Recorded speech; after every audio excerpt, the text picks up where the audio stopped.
Biar Roy Suryo puas, Gibran rela diperiksa X-ray di debat Cawapres. Setelah berhari-hari berlalu pasca debat Cawapres Jilid 1, Gibran Rakabuming akhirnya bersuara terkait tudingan Roy Suryo.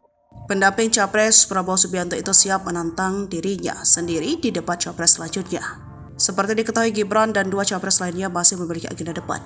Roy Suryo dalam unggahan di salah satu akun pada Sabtu 23 Desember mengomentari soal menggunakan mikrofon yang menempel di bagian tubuh Gibran. Ia mempertanyakan mengapa mic Gibran berbeda dengan Cawapres lainnya saat segmen pertama debat tersebut. Ketua KPU Hashim Asy'ari dengan tegas membantah tudingan itu. Ia bahkan menyebut Roy Suryo tukang fitnah. Ia menyebut bahwa apa yang disampaikan Roy adalah berita bohong dan hoax. Terbaru, Gibran sindir pedas Roy Suryo terkait debat Cawapres yang kedua yang akan datang. Saat debat nanti, Gibran mempersilahkan dirinya dipindai menggunakan Ray.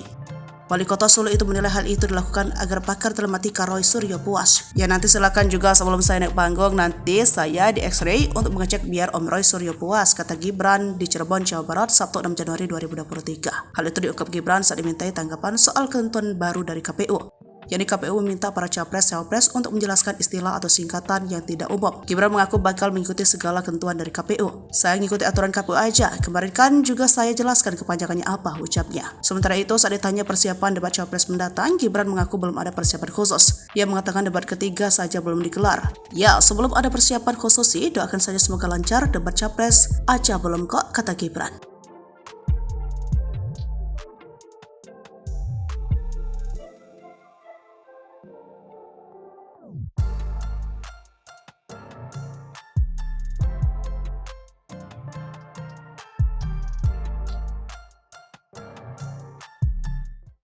Download Tribun X sekarang, menghadirkan lokal menjadi Indonesia.